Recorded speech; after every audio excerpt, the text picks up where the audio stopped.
Hi sewing friends, welcome to my sewing room. My name is Beth, and if you're new, welcome. And if you're not new, welcome back. It's always nice to sew with you. Today's quilt is what I'm going to call a make-do quilt, and there are a lot of elements that went into making this quilt that kind of go into that category of make-do, and I'm going to share with you how I did it. Let's get started. I began this quilt not too long ago on a camping trip. It was a fun, easy block to put together while I was away, and now I am finishing up the quilt because I do have an idea of who I'd like to give it to.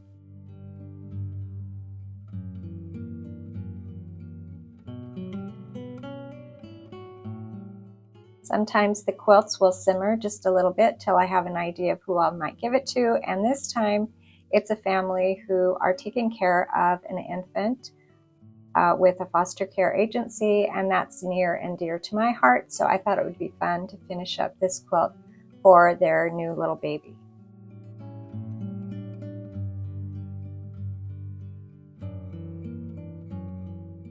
Information on this quilt block is in a previous video, and I'll leave a link below if you're interested in making this quilt block.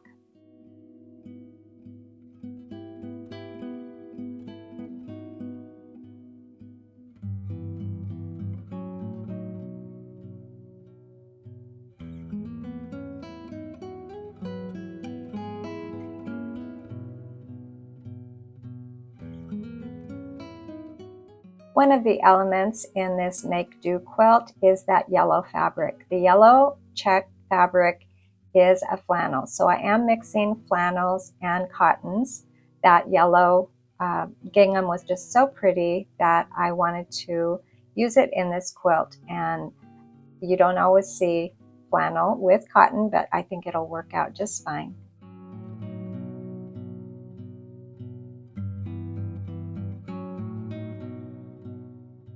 The other make-do element in this quilt is that yellow square in the bottom left there. I had to find another yellow because I ran out of that pretty yellow gingham. So I used a similar yellow, not the same, and it is not flannel like the other yellow blocks.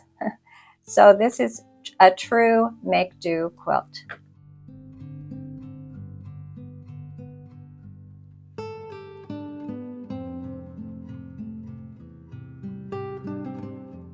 This little quilt also is incorporating a cotton sheet. One of my favorite thrifty ways to make a quilt is to purchase cotton sheets at the thrift store, and I love this blue color, and here are the edges of that sheet. I'll be trimming off, and I'm going to use the strips for a border.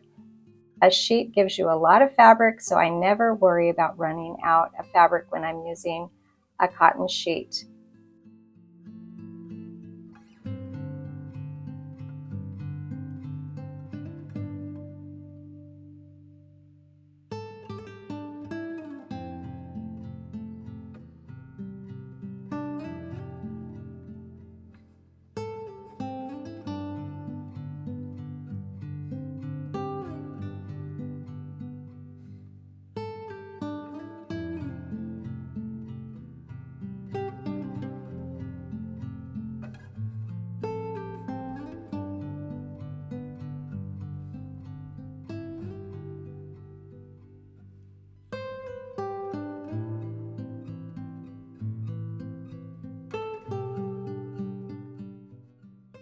I have this fabric in my stash, and I'll be using it for the backing, but I didn't have quite enough. The quilt here is a little bit wider than the width of fabric. I was hoping that I would have enough of this piece, but I don't.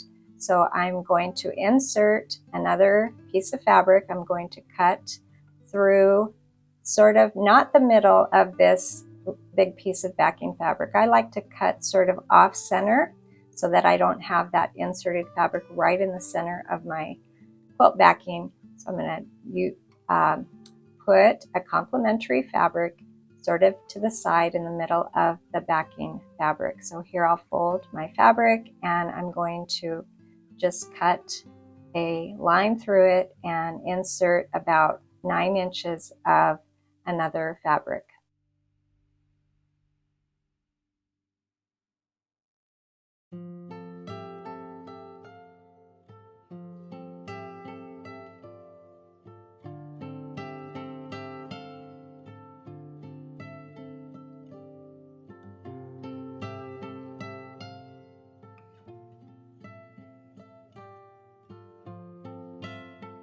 That strip of fabric also was the width of fabric and not quite long enough, so I used a little piece of that fabric for my backing, and now I'll have enough to cover the back of this really sweet little baby quilt.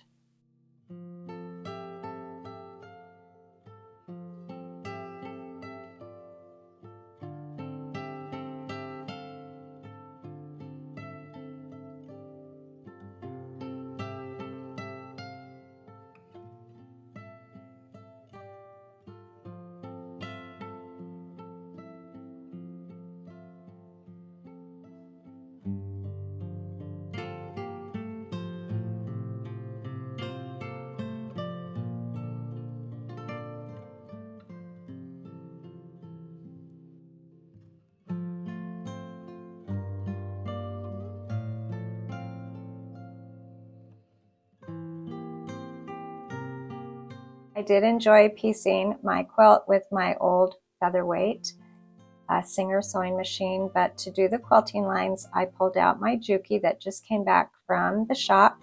It had a little tiny piece had broken off last time I was quilting, so I am going to do another sort of a make-do kind of effect with this quilt.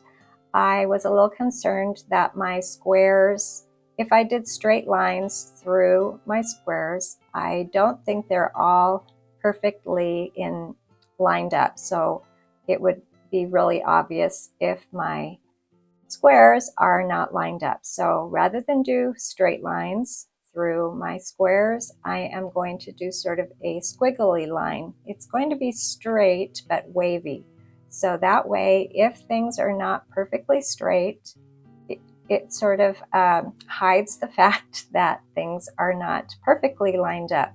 This is not a perfect quilt, and this is just one way to avoid having something obvious.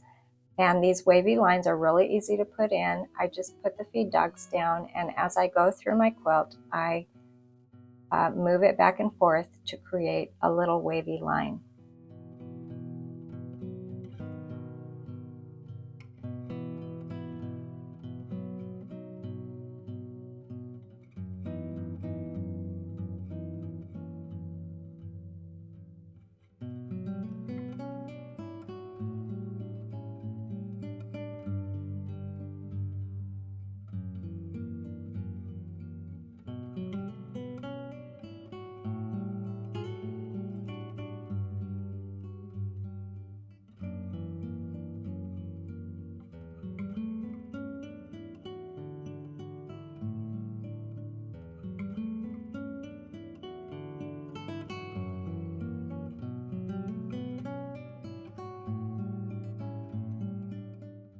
My quilt is almost complete. The quilting lines are in, and now all I need to do is add the binding. And again, I'm going to make do with some binding that was left over from other quilts. I have these 4 fun red strips of fabric, 2.5 inches wide. I'm going to piece them together and surround this little quilt with red binding.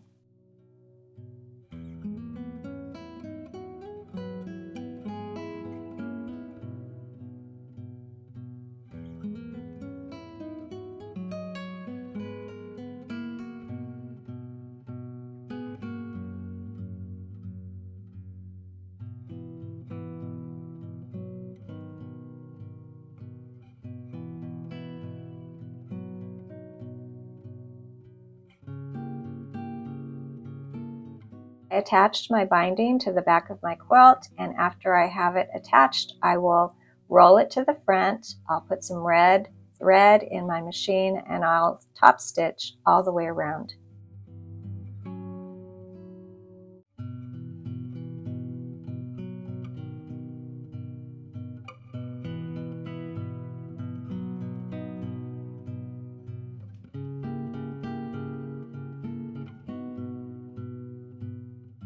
I love the way this quilt turned out. I'm really looking forward to giving it to the family of the little foster baby. I love all the elements in this quilt, and another make-do element is all that older fabric I used in those 4 patches. Just a lot of bright, happy fabric that is probably not great on its own, but when you put it all together like this, it just shines. Thanks for joining me today, and I'll see you next time.